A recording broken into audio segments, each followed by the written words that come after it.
여러분의 삶에 우리 주님의 위로와 은혜 평강이 늘 함께하길 소원합니다.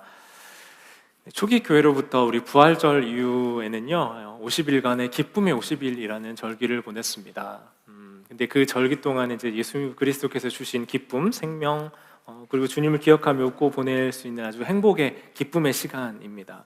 그래서 이때 자연스럽게 연결될 수 있는 본문이 바로 기쁨의 서신이라 불리는 빌립보서입니다. 그래서 우리가 6주간 이 빌립보서 말씀을 살펴보면서 하나님께서 우리에게 주시기를 원하는 진짜 기쁨이 뭔지를 발견하는 은혜가 있기를 소원합니다.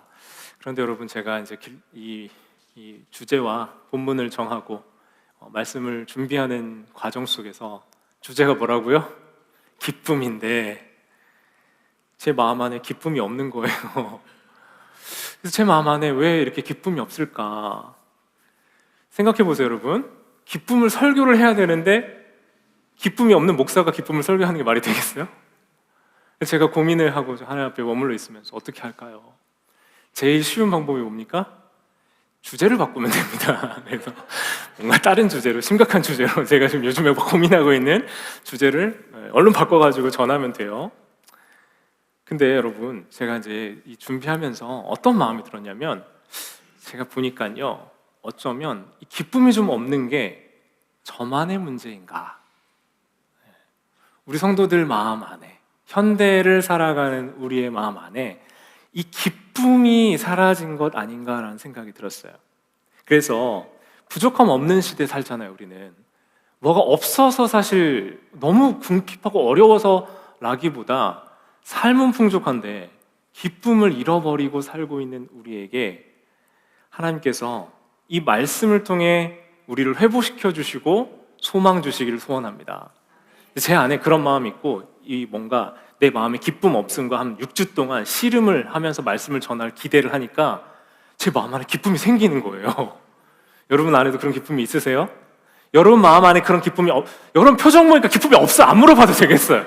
지금 보니까 세상 관심 없는 표정으로 전 없어요, 목사님 물어보지 마세요 하는 표정이신데, 여러분 옆 사람 표정을 보시겠어요? 지금 방금 바뀌었거든요.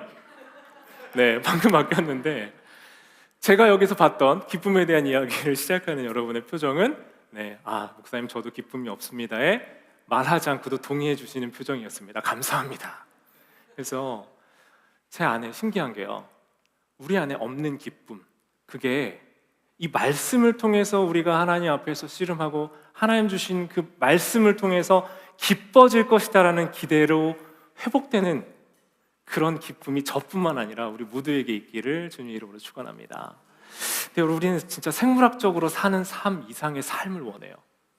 그냥 먹고 살고 적당히 행복하고 좋다 라는 삶 이상의 삶을 원한다고요.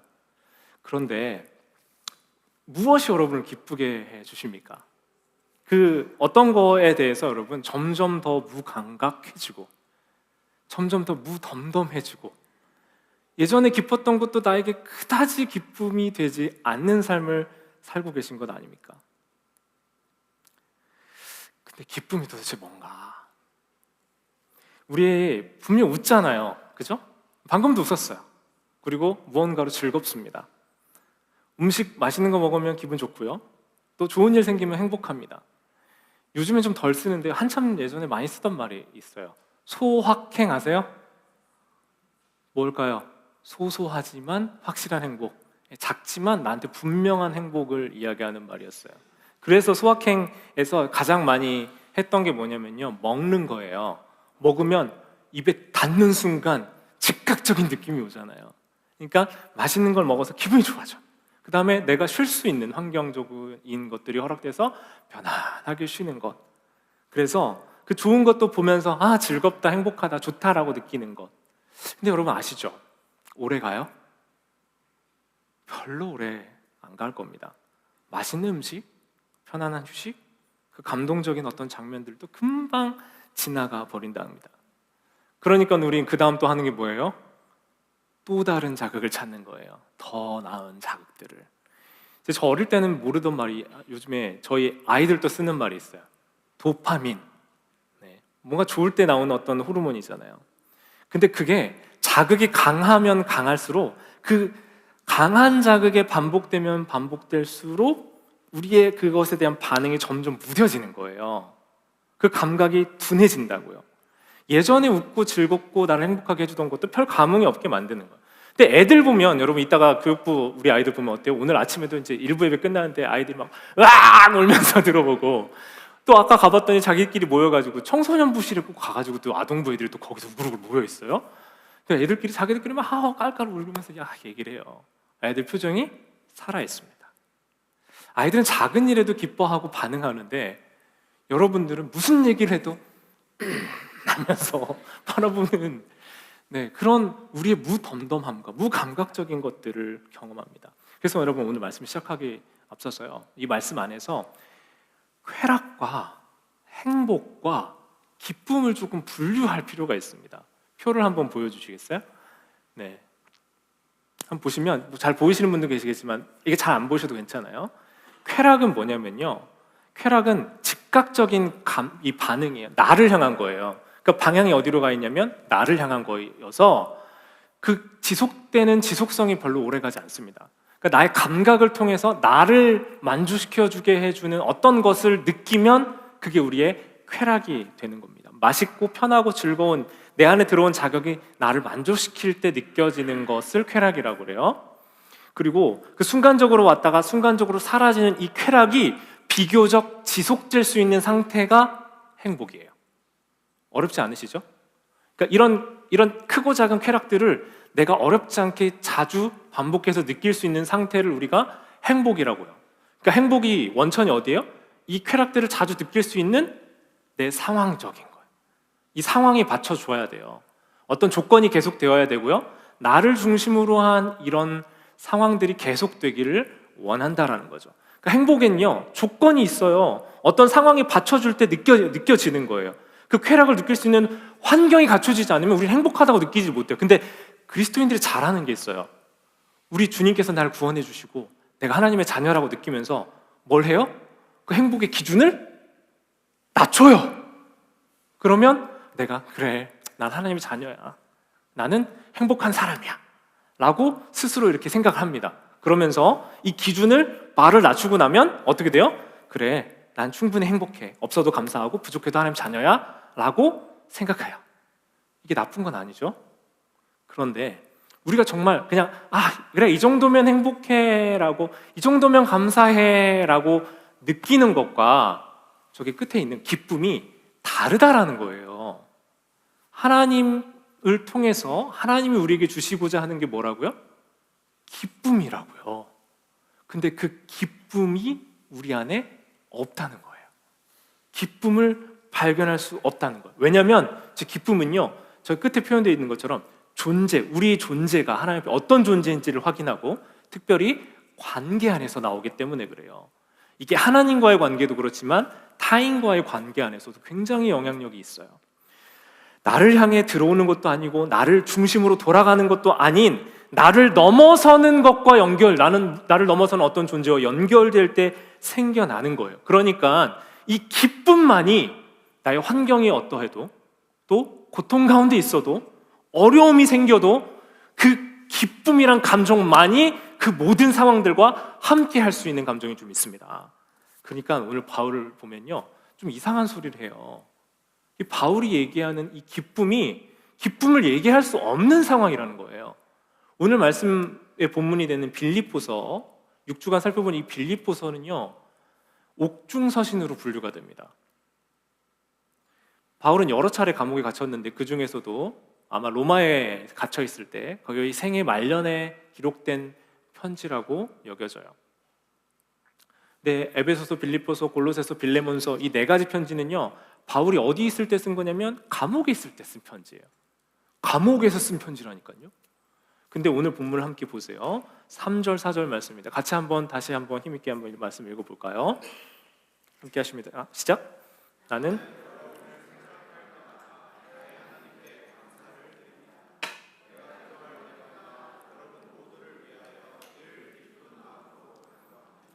바울의 이 상황은요, 지금 감옥에서 이 빌립보에 있는 성도들에게 쓰고 있는 편지의 서두인 거예요. 3절을 잘 보세요. 나는 여러분을 뭐 한대요? 생각해요. 그리고 생각을 해봤더니 하나님께 감사를 드려요. 그리고 그 감사 속에 하나님께 기도를 드릴 때마다 여러분을 위하여 어떤 마음이 들어요? 기쁜 마음으로 내가 그 안에, 내 안에 샘솟는 그 기쁨을 통해 여러분을 하나님께 간구하는 그런 마음이 내 안에 생긴다라고 표현하고 있다는 거예요. 자, 억지로 기억하려고 애쓰는 게 아니고 기쁘려고 억지로 한 게 아니고요. 순서를 보시면 한 사람 한 사람 성도들을 떠올려요. 근데 그 성도들을 떠올리면서 내 마음 안에 감사가 들어와요. 그 감사 속에서 하나님 앞에 그 사람들을 위해서 기도할 때마다 내 마음에 막 기쁨이 샘솟는 거예요. 바울의 기쁨은요, 내가 지금 느끼는 나의 처지나 나의 상황이나 나의 환경과 관련이 있는 게 아니에요. 감정 문제가 아니라 하나님이 허락해 주셨던 지난 삶과 어떤 사건을 해석한 결과로 오는 게 기쁨이었다는 거예요. 이 프로세스가 없으면 우리가 지금 방금 얘기했던 쾌락과 행복을 즉각적으로 반응 오는 그 정도 차원에서를 넘어가지 못하는 거예요. 기쁨으로 못 갑니다.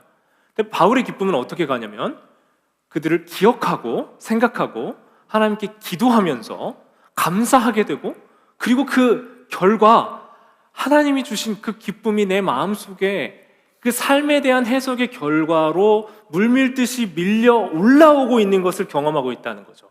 자, 여기서 중요한 게 있어요, 여러분. 우리가 기쁨을 오해하고 있는 거.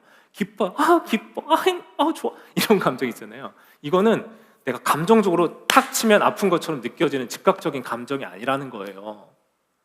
기쁨은 내 상황이나 환경에 어떤 감정의 자동 반사가 아니라는 거예요. 좋아서 기쁘고 나빠서 슬프고 그게 아니라는 겁니다. 오늘 우리가 말씀 가운데 우리에게 주시는 그 기쁨이란 것은 무언가를 바라보고 해석한 결과로 주어지는 어떤 상태를 의미하는 거예요. 이게 어려우실 수 있는데 여러분 잘 생각해 보세요. 내 감정이 오르락내리락 하는 이것과 같은 게 아니고요, 나의 감정적인 오름 내림과 관계없이 어떤 상태로 주어지는 기쁨의 상태로 주어진다라는 겁니다. 자, 중요한 게 바울이 갈라디아서 5장 22절에 성령의 열매를 얘기하죠. 9가지 설명입니다. 사랑과 희락과 화평과 오래 참음, 자비, 양성, 충성, 온유, 절제 9가지를 얘기하는데 그 중에 두 번째가 희락, 기쁨이에요. joy, 영어로. 근데 이 기쁨은 성령의 뭐래요? 열매래요. 열매는 뭐예요? 심겨져서 나온 결과물이에요. 결과로 나온 아웃풋이라니까요. 자, 근데 우리가 뭘로 생각하냐면 감정적 반응으로 생각하면 이게 절대 성령의 열매가 될 수가 없다는 거예요. 열매는 내 환경 때문에, 무엇 때문에 기분이 들떠서 맺혀지는 게 아니라 성령님이, 우리 하나님이 우리 안에 함께 계심으로 그분이 우리를 이끌어가고 주장하고 인도해 가시고 나는 그분을 잘 따라가고 그분이 내 안에 계시면 그로써 맺어지는 열매라고 말씀하고 계신다는 겁니다. 그러니까 사랑하는 성도 여러분, 내가 나의 의지와 나의 노력으로 기뻐야 돼, 사랑해야 돼, 양보와 자비를 베풀어야 돼가 아니고요, 성령 하나님이 내 안에 하신 일들을 우리가 보고 그게 바울처럼 하나님 그들을 생각하고 감사하고, 그래서 하나님께 기도할 때마다 내 마음 안에 올라와 내 마음에 내 상황과 관계없이 이미 어떤 상태에, 기쁨의 상태에 이르러 있게 된 것을 우리는 기쁨이라고 표현한다는 거예요. 즉각적으로 지금 여러분이 기뻐, 슬퍼 이런 감정을 의미하고 있지 않다라는 겁니다. 사실요, 이 편지를 받고 있는 빌립보 교회는 지금 상황이 엉망진창이었어요. 나중에 4장에 가면 유오디아와 순두교에게 권해서 하나님 안에서 같은 마음을 품으라고 합니다. 무슨 상황이냐면 둘이 싸운 거예요. 다툰 거예요. 나눠진 거예요. 근데 바울은 어떻게 하냐면 누가 옳다 그르다 얘기하지 않습니다. 단지 그들을 위해서 편지를 쓰면서 갈등하는 사람들을 그냥 품으면서 그들에게 사랑을 권하고 격려하면서 그 공동체가 하나 되길 말하고 있다는 거예요. 바울의 기쁨의 놀라운 점은 그거예요. 사실 상황만 보면 싸우고 있다니까요, 나눠져 있다니까요, 걱정한다고요. 근데 기쁨은 사람을 골라내지 않아요. 그 뿌리가 그들의 지금 상황이나 그들의 상태에 어떠함이 있지 않기 때문에 그래요. 그 인간의 인간됨이나 그 상태의 어떠함을 보고 얘기하면 옳고 그름을 얘기해야 돼요. 근데 바울이 오늘 본문에서 이야기하는 기쁨이 어디에서 오냐면 여태 우리가 생각했던 기쁘다고 생각했던 그 기쁨의 감정들이 아니라 오늘 본문을 보면 빌립보서 5장 5절 6절에 그 기쁨의 근원이 내 감정과 내가 지금 보고 있는 상태 상황이 아니란 게 여기서 정확하게 나와요. 5절 6절 보세요. 여러분이 첫날부터 지금까지 복음 전하는 일에 동참하고 있다. 그들이 뭐 한대요? 하나님을 전하는 일에, 우리 예수 그리스도를 전하는 일에 함께하고 있다고 그래요. 정말 중요한 이 본문의 오늘 제일 중요한 구절 중에 한 구절이 6절이에요. 같이 한번 큰 목소리 읽어보세요. 시작! 선한 일을 여러분 가운데 시작하신 분께서 그리스도 예수의 날까지 그 일을 완성하시리라고는 나는 확신합니다. 눈에 보이는 현상이 아니라고요. 잘 보세요. 지금 자기가 감옥에 있고 교회는 분열되어 있고 싸우고 있고 다툼이 있다, 이게 아니고 이 내부의 문제가 산적해 있는 그 현 상황에 주목해 있지 않다는 거예요. 뭘 보고 있어요? 지금까지, 첫날부터 지금까지, 과거부터 현재까지 뭘 보고 있어요? 하나님이 지금 그들을 통해 하고 계신 일을 보고 있는 거예요. 그리고 지금 당장 갖고 있는 문제에 주목하지 않고요, 자, 6절에 이야기하는 것처럼 현재부터 미래까지 앞으로 뭘 신뢰해요? 그 사람, 그 교회, 그 문화, 그 환경, 그 조건을 탓하는 게 아니라 현재부터 과거부터 지금까지 붙으신 하나님이 하셨고, 그리고 지금 그 교회 공동체 안에 하고 계신 일을 여러분 가운데 시작하신 분께서, 여러분 말고요, 여러분들 가운데 시작하신 분께서 그리스도의 끝날까지 그 일을 완성하실 것이라고 확신하는 그 믿음 때문에 그가 기뻐한 줄 믿습니다. 우리가 오늘 보고 붙잡아야 되는 게 이거예요, 여러분. 여러분, 우리가 지금 과거부터 여러분의 삶에, 지금 솔직히 오늘 제가 여러분과 악수하고 나가면서 여러분에게 질문한다면, 목사님 요즘 전 너무 기뻐요 라고 대답하고 나가실 분이 몇 분이나 계실까? 저는 확신할 수 없어요. 목사님 힘들어 죽겠어요, 살려주세요, 기도해 주세요. 그게 나쁘다는 게 아니에요, 여러분. 우리 현실을 보면 그게 현실이에요. 저한테 목사님 기쁘세요? 막 제가 앞에서 막 기뻐하면서 이렇게 찬양하고 해도 목사님 진짜 기쁘세요? 한 저한테 10번 물어보시면 제가 사실은요 하면서 할 얘기들 많아요, 여러분한테. 근데 제가 여기서도 소망 가운데 여러분에게 말씀을 전하면서 기쁨을, 우리에게 주실 기쁨, 이미 주고 계신 기쁨을 이야기할 수 있는 이유는 무엇입니까? 이미 여러분 안에, 제 안에 선하고 아름다운 일을 시작하신 그분께서 예수의 그리스도의 끝날까지 그 일들을 우리를 포기하지 않으시고 우리를 계속 빚어가실 것이기 때문입니다. 그것에 대한 소망이 있으면 우리 안에 소망이 없어요. 사실 뭐에 대한 기대감이 자꾸, 그죠? 뭘 해도 아무 기대가 안 되죠? 점점, 그죠? 뭐 기대, 여기는 30대니까 이제 50대 60대 여기 앞에 계신 분들, 그 정덕수 집사님 뭐가 기대되세요? 오늘 점심 이렇게 기대, 우리 집사님 웃으시네. 우리가 시간이 지나면 지날수록 우리의 감각이 점점 더 둔해지고 별로 그렇게 우리를 기쁘게 해주지 않잖아요. 손주 보는 건 기쁘죠, 그죠? 그 정도 레벨 돼요, 그죠? 네, 집사님 또 상담봉이 나왔어요. 근데 여러분, 우리가 그런 기쁨, 어떤 내 삶에 현재 하고 있고 나를 만족시켜주는 그런 기쁨이 아니라 과거부터 여러분 하나님 놓지 않으셨단 말이에요. 그리고 현재도 그리스도의 끝날까지 여러분의 구원과 완성을 위해 여러분을 놓지 않으시는 그리스도의 그 충만한 사랑이 여러분을 포기하지 않으실 줄 믿습니다. 어떤 상황이 와도, 어떤 환경에 있더라도 그걸 바라보지 않으면 우리 안에 기쁨이 없는 거예요. 과거부터 지금까지, 지금부터 미래까지 붙들어 주실 거. 그러니까 여러분, 우리가 기쁨이 없다는 걸 잘 생각해 보세요. 진짜 현재 기쁨이 없는 분도 계실 거예요. 근데 기쁨이 없다라는 건 어쩌면 우리의 시야가 이 쾌락과 행복에 초점 맞춰져 있어서 그래요. 즉각적이고 나를 만족해주고 그 나의 만족을 좀 줄 수 있는 상태가 유지될 수 있는 것, 그 행복 이상을 넘어가지 못하면 우리 안에 하나님이 지금 하고 계신 일들에 대한 시야가 닫혀버리는 거예요. 절대 기뻐할 수 없어요. 여러분, 이 근원 안에 하나님이 주신 이 내면 안에서 나를 지키고 붙잡고 떠받들며 무너지지 않게 해주시는 하나님의 소망과 그 소망이 주는 기쁨이 여러분 안에 충만하길 소원합니다. 지난주에요, 제가 아들 자전거를 가르쳐 주면서 이제 자전거 그 뒤를 이렇게 붙잡아주면 저도 힘들잖아요. 근데 저희 그 집 앞에 도로를 이렇게 잡고 이렇게 연습을 해주는데 동네 저희 아들보다 조금 더 큰 애가 자전거를 엄청 잘 타는 애가 있었어요.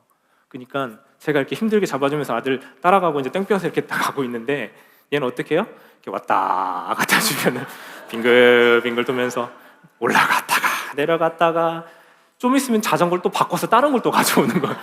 그러면서 이제 우리를 보면서 약간 그 있잖아요. 느낌 아세요, 여러분? 약간 이러면서 좀 얄밉더라고요.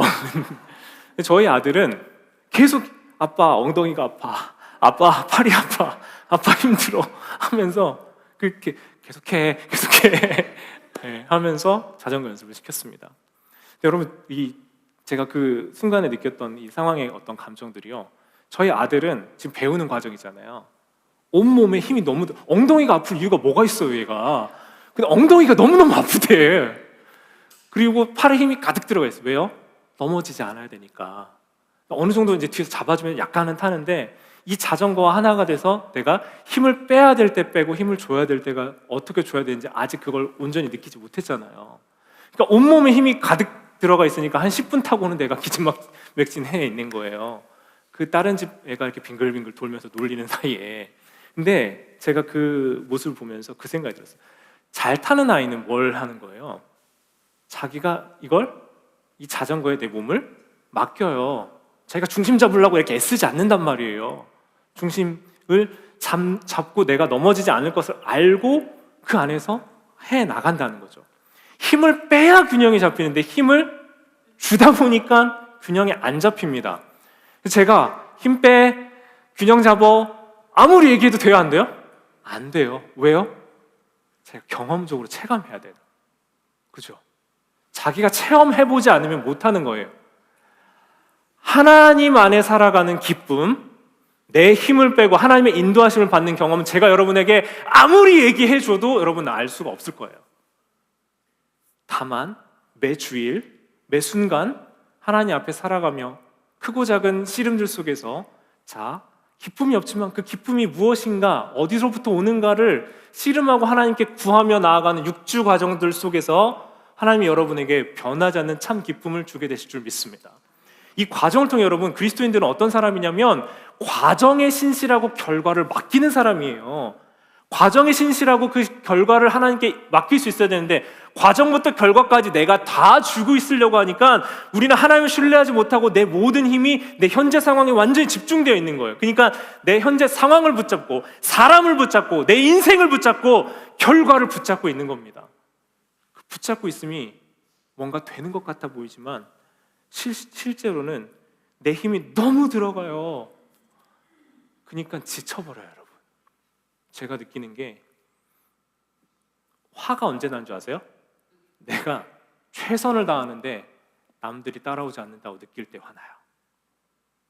그죠? 나는 예를 들면 집안에서 얘기를 해볼게요. 내가 남편과 아내로 또 엄마와 아빠로 나는 내 자녀에게 최선을 다했어요. 근데 나의 정말 힘든 와중에도 나는 이렇게 최선을 다했는데 애새끼가 불평하면 어떻게 돼요? 화가, 이거 이제 지난주 우리 가족의 경험이에요. 네. 아니 이렇게까지 해주는데, 근데 그게 내가 이렇게 붙잡고 내가 이렇게 해주고 내가 널 위해 이만큼 애를 쓰고 있는데 라는 감정과 의식이 강해지면 강해질수록 애한테 짜증과 불만이 많이 올라오는 거 아니겠어요? 우리 삶에 어쩌면 여러분, 내가 해결하고 내가 지금 이만큼 잘하고 있어 하는 교만과 내가 붙잡고 있는 힘이 여러분을 지치게 만든다고요. 사실 생각해보면 지난 한 주 여러분 살펴보세요. 관계, 일, 여러분 공부, 모든 것들 중에서 여러분이 기쁘게 할 수 있고 참 감사하게 넘어갈 수 있는 일들 중에서 얼마나 많은 일들을 분노하고 짜증내고 화내고 그러셨어요. 내가 기뻐하지 못하고 내가 어떻게든 종지부를 찍고 내 힘을 다해서 뭔가를 해보려 했는데 결과는 별로 그렇지 않았던 게 얼마나 많았습니까? 그러니 여러분, 우리 안에 하나님 안에서, 존재 안에서, 관계 안에서 누릴 수 있는 기쁨의 단계로 나아가려면 우리가 뭘 봐야 되냐면, 우리 안에 그 그리스도의 선한 일들로, 그리스도를 통해서 끝날까지 우리를 선하게 붙드신 하나님의 약속, 인도, 보호, 도움이 있고 그걸 의지하고 신뢰하며 살아가는 믿음이 있을 때에만 우리는 기쁨이 우리 안에 들어올 수 있다는 거예요. 내가 붙잡을 수 없을 때에도 하나님 내 삶을 붙잡고 계시다는 걸 알고 믿을 때 오는 거라는 거예요, 여러분. 이게 없으면 계속 자전거 엉덩이 아프고 발 아프고 힘들게 타는 거예요. 중세 신학자 토마스 아퀴나스가 신학대전에 좀 어려운 말 했는데 이걸 지금 제가 쉽게 바꿔봤어요.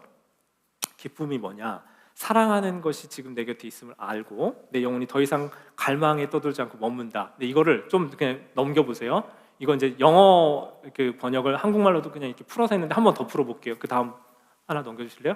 네, 기쁨은 더 큰 자극을 찾는 상태가 아니라 사랑하는 대상 안에서 쉬는 상태다. 막 뭔가 더 작은, 더 좋은 막 자극이 막 와서 이 자극이 그 다음 단계로, 이 다음 단계로, 와, 난 자극 계속 나를 만족시켜줘, 너무 행복해, 이게 아니고요. 기쁨은 사랑하는 대상 안에서 쉴 때 나옵니다. 자, 기쁨이 관계적이라고 했겠죠? 나 혼자 기쁠 수가 없어요. 우리가 나중에 다룰 건데요, 기쁨은 우리 존재가 하나님이 어떻게 만드셨냐면 이타적으로 만드셨어요. 기본적으로 이기적으로 만들어서 나만 생각하고 살면 행복할 것 같죠, 여러분? 절대 그런 인생인 행복은 있을 수 있지만 기쁨이 없습니다. 우리가 우리 경희자매님 세례 받을 때나 우리 작년에 누리자매님 그 전에 석경수 집사님 세례 받을 때 왜 그게 교회, 제가 볼 땐 우리 모두가 기뻐하는 기쁨의 잔치가 되는 이유가 뭐예요? 남의 세례잖아요. 남의 집 세례잖아요. 근데 한 영혼이 하나님께 돌아와 그 하나님의 자녀가 되고 우리 공동체 안에서 받아들여지는 기쁨을 누리니까 기쁜 거잖아요, 여러분. 그걸 기쁨이라고 표현해요. 내 자극이 만족된 상태가 아니고, 그래서 기본적으로 우리 기쁨은 이타적인 것, 관계적인 것 안에서 오밖에 오지 않습니다.